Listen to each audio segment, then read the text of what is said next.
Good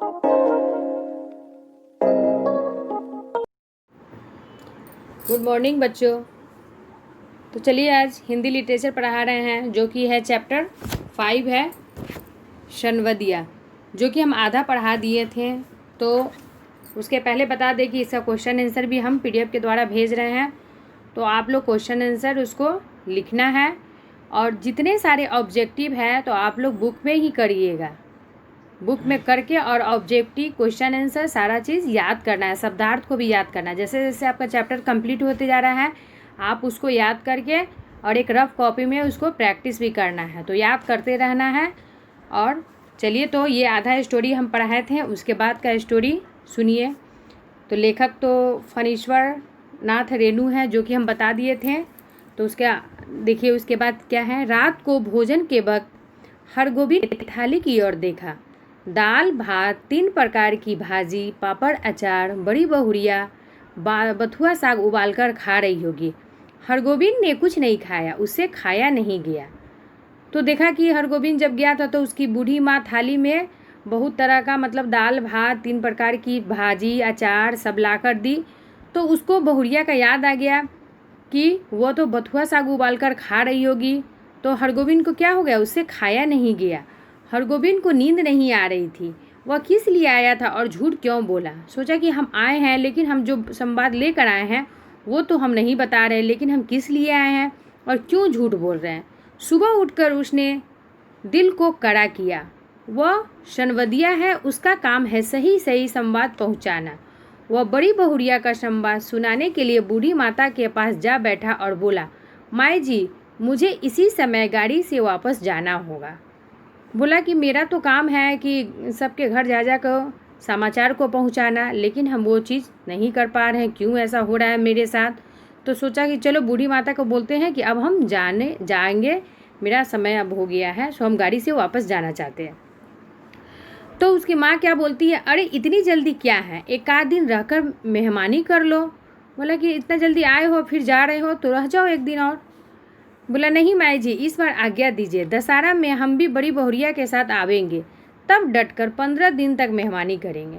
बोला कि हम फिर दशहरा में बड़ी बहुरिया के साथ आएंगे तो रहेंगे अब 15 दिन। बूढ़ी माता बोली, सोचा था बिटिया के लिए दही चूड़ा भेजूंगी, दही तो नहीं हो सका, थोड़ा चूड़ा और बासमती धान का लेते जाओ। अब बूढ़ी माता जी बेटी के लिए सोची कि चलो कुछ भेज देते हैं। तो बोली कि सोची थी कि दही चूड़ा भेजेंगे, तो दही तो नहीं था, तो सोची थोड़ा सा चूड़ा है और क्या है, बासमती धान है, तो उसी को दे देते हैं। चूड़ा की पोटली बगल में लाकर हरगोविंद आंगन से निकला तो बड़ी बहुरिया के बड़े भाई ने पूछा, क्यों भाई, राह खर्च तो है ना। तो जाने लगा तो देखा कि उसकी बड़ी बहुरिया के एक बड़े भाई था। तो पूछने लगा कि तुम जा रहे हो, तुम्हारे पास पैसे हैं ना। हरगोविंद बोला, मैया जी, आपकी दुआ से किसी बात की कमी नहीं है। बोला कि नहीं नहीं, कोई बात की कमी नहीं है, हम जा रहे हैं आप लोग की दुआ से। स्टेशन पहुंचकर हरगोविंद ने हिसाब किया, उसके पास जितने पैसे हैं उससे कटिहार तक की टिकट ही वह खरीद सका। तो सोचा कि चलो मेरे पास जितना पैसा है वहीं तक हम टिकट ले लेते हैं। तो कटिहार तक का ही टिकट मिला। टिकट लेकर गाड़ी में बैठते ही उसकी हालत अजीब हो गई। तो गाड़ी में बैठ गया तो हालत अजीब हो गया। क्यों हो रहा था, क्योंकि वह जो चीज़ लेके आया था समाचार, वो नहीं बोल सका। तो उसको अंदर अंदर बहुत तकलीफ़ हो रहा था कि हम उस बात को नहीं बोल सके। वो कहाँ आया था, क्या करने जा रहा था, बड़ी बहुरिया को क्या कहेगा, क्या जवाब देगा। उसके दिमाग में बहुत तरह का बात चल रहा था कि बड़ी बहुरिया से हम क्या बोलेंगे, क्या जवाब देंगे। 5 बजे भोर में हरगोविंद कटिहार स्टेशन पहुँच गया। उसे जल्लालगढ़ जाना था, किंतु उसके पास तो कटिहार तक का ही टिकट है, उसको तो और आगे जाना था जल्लालगढ़, लेकिन टिकट कहाँ का था, कटिहार का ही था। हरगोविंद महावीर विक्रम बजरंगी का नाम लेकर पैदल ही चल पड़ा। सोचा कि टिकट नहीं है तो चलो बजरंगबली का नाम लेकर पैदल ही चल देते हैं। शहर पहुंचकर उसने पेट भर पानी पी लिया। पोटली में नाक लगाकर सूंघा तो बासमती धान का चूड़ा है। उसको तो भूख भी लगा हुआ था, तो पहले पानी पी लिया और पोटली को सूंघा तो बोला कि बासमती धान का चूड़ा कितना महक रहा है, दमदम। माँ की सौगात अपनी बेटी के लिए है। बोला कि माँ का ये प्रसाद है, आशीर्वाद है, वो अपनी बेटी के लिए दी है, नहीं हम इसमें से कुछ भी नहीं खाएंगे। नहीं तो क्या जवाब देंगे, किसको, बड़ी बहुरिया को। उसके पैर लड़खड़ाए। अभी तक कुछ नहीं सोचा, अभी सिर्फ चलना है। जलालगढ़ स्टेशन का सिग्नल दिखाई पड़ता है। गांव का तार सिर ऊंचा करके उसने चाल को देख रहा है। उसी तार के नीचे बड़ी हवेली के दलान पर चुपचाप टकटकी लगाए राह देख रही थी बड़ी बहुरिया। इसके बाद कुछ याद नहीं। तो बड़ी बहुरिया कहाँ? अपने दलान पर बैठी चुपचाप देख रही थी कि वो आएगा कुछ लेके मेरे माँ के यहाँ से संवाद। हरगोविंद अब जी कैसा है? लो एक घुट दूध पी लो, मुँह खोलो और पियो। तो हरगोविंद को बोलने लगी, पैदल गया था इसलिए थक गया था, तबीयत उसका खराब हो गया था। तो बोली ठीक है, एक घुट देखो हम दूध लाए हैं, थोड़ा सा पी लो। हरगोविंद होश में आया। बड़ी बहुरिया दूध पिला रही थी। उसने धीरे से हाथ बढ़ाकर बड़ी बहुरिया का पैर पकड़ ली और धीरे से हाथ पकड़ के क्या हुआ? हाथ पकड़ के बड़ी बहुरिया क्या किया? पैर पकड़ लिया। बड़ी बहुरिया मुझे माफ़ करो, मैं तुम्हारा संवाद नहीं कह सका। बोला कि तुम जिस संवाद दी थी हम तुम्हारी माँ को नहीं बोल सके, तुम गांव छोड़कर मत जाना। तो उसको बोलने लगा बड़ी बहुरिया को कि तुम गांव छोड़कर नहीं जाना, तुमको कोई कष्ट नहीं होने दूंगा, मैं तुम्हारा बेटा।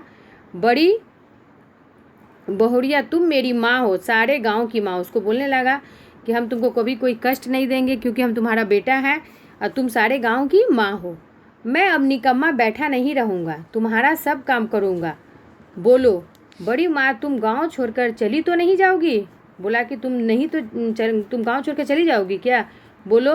बड़ी बहुरिया गर्म दूध में एक मुट्ठी बासमती चूरा लाकर मिलाने गई। वह तो संवाद भेजने के बाद से ही अपनी गलती पर पछता रही थी। तो बड़ी बहुरिया गर्म दूध में क्या डाल रही थी? चूरा डाल रही थी एक मुट्ठी।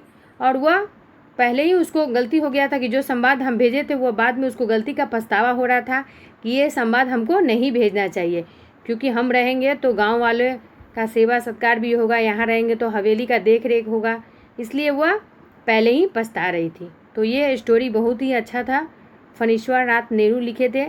तो विद्यार्थी को बताया कि फणीश्वर नाथ नेहरू एक क्या थे? आंचलिक कथाकार थे और किसी क्षेत्र विशेष की संस्कृति पर रचना लिखने में विशेष महत्व हासिल किए हैं। तो ये लेखक का कहानी था जो कि आपको बहुत अच्छा लगा होगा। तो चलिए अब ये इसका जो शब्दार्थ है लिखिएगा और क्वेश्चन आंसर हम भेज रहे हैं उसको फेयर कॉपी में लिखिएगा। तो धन्यवाद।